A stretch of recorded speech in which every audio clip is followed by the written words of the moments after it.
நடிகர்கள் நயன்தாரா மற்றும் தனுஷ் இவங்க 2 பேருடைய மோதல் தான் இப்போ பேசு பொருளாகி இருக்கு. தனுஷை பத்தி நயன்தாரா என்ன சொல்லியிருக்காங்க, இந்த மோதலுடைய பின்னணி என்ன அப்படிங்கறத பத்தி இந்த வீடியோல விரிவா பார்க்கலாம். நயன்தாராவுடைய பிறந்த நாள் வரக்கூடிய நவம்பர் 18ஆம் தேதி வருது. இதுக்காக நெட்ஃபிளிக்ஸ் OTT தளத்துல பியாண்ட் த ஃபேரி டேல் அப்படிங்கிற பெயர்ல அவருடைய டாக்குமெண்ட்ரி வெளியாகுது. இந்த டாக்குமெண்ட்ரியில நயன்தாராவுடைய சினிமா பயணம், தனிப்பட்ட வாழ்க்கை, காதல், திருமணம் இந்த விஷயங்கள் எல்லாம் பேசியிருக்காங்க. நயன்தாராவுக்கு இயக்குனர் விக்னேஷ் சிவனுடனான காதல் மலர்ந்த படம் நானும் ரவுடி தான். அதில் இடம்பெற்றிருக்கக்கூடிய சில காட்சிகள், பாடல்கள் ஆகியவற்றை இந்த டாக்குமெண்ட்ரியில பயன்படுத்த இந்த படத்துடைய தயாரிப்பாளரான நடிகர் தனுஷ் அனுமதி கொடுக்கல. படத்துடைய 3 செகண்ட் BTS காட்சிகளை இந்த டாக்குமெண்ட்ரியுடைய ட்ரெய்லர்ல பார்த்த தனுஷ் 10 கோடி ரூபாய் நஷ்ட ஈடு கோரி நயன்தாராவுக்கு நோட்டீஸ் கொடுத்திருக்காங்க.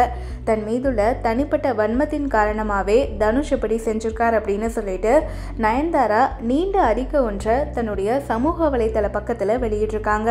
அதில் என்ன சொல்லியிருக்காங்க அப்படின்னா, என்னுடைய நெட்ஃப்ளிக்ஸ் டாக்குமெண்ட்ரியில் பயன்படுத்த நானும் ரவுடி தான் படத்துடைய சில காட்சிகள், பாடல்கள் மற்றும் புகைப்படங்களுக்காக 2 வருடங்கள் உங்களுடைய ஒப்புதலுக்காக காத்திருந்தோம். ஆனால் பல முறை உங்ககிட்ட கோரிக்கை வச்சும் நீங்கள் அதை மறுத்ததால் அந்த காட்சிகளை கைவிடவும் டாக்குமெண்ட்ரியில் மறுபடியும் திருத்தம் செய்யவும் முடிவு செஞ்சோம்.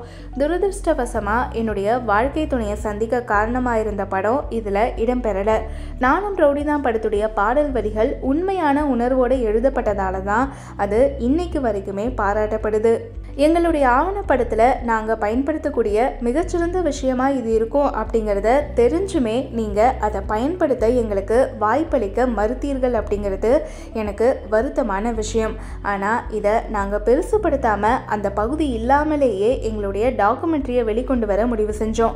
எங்கள் வாழ்க்கையுடைய மிக முக்கியமான என்னென்னைக்குமே நிலைச்சிருக்கக்கூடிய இந்த டாக்குமெண்ட்ரியை என்னுடைய குழந்தைகளும் வருங்காலத்தில் பார்ப்பாங்க. அதில் எங்கள் மனசுக்கு நெருக்கமான படம் உங்களுடைய நியாயமற்ற முடிவால் இடம்பெறாமல் போகுது. வணிக நிர்பந்தங்களால் நீங்கள் மறுத்திருக்கீங்க அப்படிங்கன்னா எங்களால் புரிஞ்சுக்க முடியும். ஆனால் எங்கள் மீதுள்ள உங்களுடைய தனிப்பட்ட வெறுப்புனால தான் இந்த முடிவை நீங்கள் எடுத்திருக்கீங்க அப்படிங்கிறது தான் என்னுடைய கோபத்துக்கு காரணம்.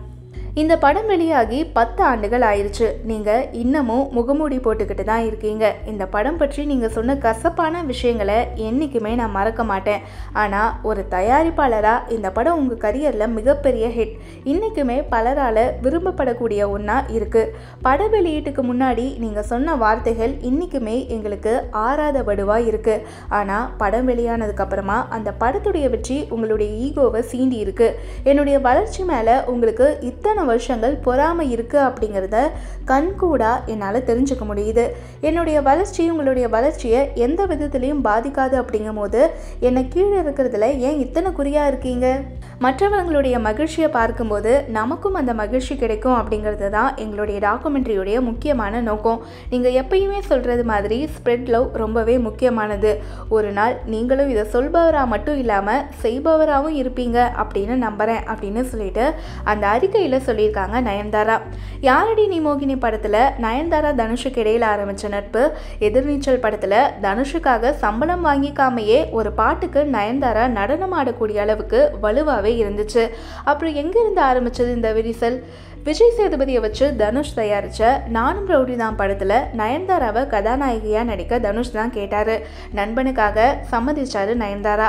அதுக்கப்புறம் விக்னேஷ் சிவனுக்கும் நயன்தாராவுக்கும் இடையில காதல் மலர நயன்தாராவுக்கும் தனுஷுடனான நட்பின் நெருக்கம் குறைஞ்சுது.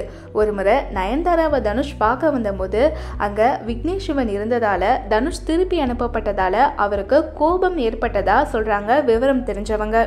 இதுதான் தனுஷ் நயன்தாரா விரிசலுடைய ஆரம்ப புள்ளி. நானும் ரவுடி தான் படத்துல நயன்தாராவுக்கும் விக்னேஷ்வனுக்கும் காதல் மலர்ந்ததால 2 பேருமே இந்த படத்துல சரியா கவனம் செலுத்தாததால இந்த படத்துடைய பட்ஜெட் அதிகரிச்சதாகவும் இந்த படத்தால தனக்கு பெரும் நஷ்டம் ஏற்பட்டதாகவும் தனுஷ் குற்றம் சொன்னாரு. இதனால காயப்பட்ட நயன்தாரா தனுஷ் கிட்ட அந்த நஷ்டத்தை தான் ஏற்றுக்கொள்வதா சொல்லியிருக்காரு. இதை மனசுல வச்சுதான் தனுஷ் இப்போ நயன்தாராவுடைய டாக்குமெண்ட்ரியில நானும் ரவுடி தான் பட காட்சிகளுக்கும் பாடல்களுக்கும் அனுமதி கொடுக்கல அப்படின்னு சொல்லிட்டு நயன்தாரா குற்றம் சொல்லியிருக்காங்க. இயக்குனர் விக்னேஷ் சிவனும் வாழவிடு அப்படின்னு சொல்லிட்டு தனுஷ் பேசிய பழைய வீடியோ ஒன்று தன்னுடைய சமூக வலைதள பக்கத்தில் பகிர்ந்து நயன்தாராவுடைய குற்றச்சாட்டுக்கு வலு சேர்க்கும் விதமா ஒரு பதிவை பகிர்ந்திருக்காரு. நம்ம ஒருத்தர் மேல இருக்கிற அன்பு இன்னொருத்தர் மேல வெறுப்பா மாறக்கூடாது.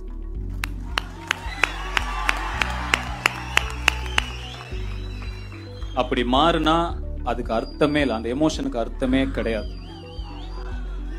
இன்னைக்கு உலகம் ரொம்ப ஒரு மோசமான நிலைமை நோக்கி போய்கிட்டு இருக்கு. அவ்வளவு நெகட்டிவிட்டி, அவ்வளவு சுத்தி என்னென்னவோ. யாருக்குமே யார் நல்லா இருந்தாலும் பிடிக்கல, என்ன விஷயம்னே புரியல. வாழுங்க, வாழ விடுங்க, சிம்பிள்.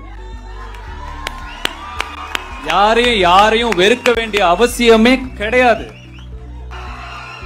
எதுக்காக யார் ஒருத்தர் இன்னொருத்தர் ஏன் வெறுக்கணும்? ஒருத்தர் பிடிச்சிருக்கா கொண்டாடுங்க, பிடிக்கலையா தள்ளிக்கோங்க, அவ்வளவுதான், சிம்பிள். இது பெரிய ராஜதந்திரம் எல்லாம் கிடையாது.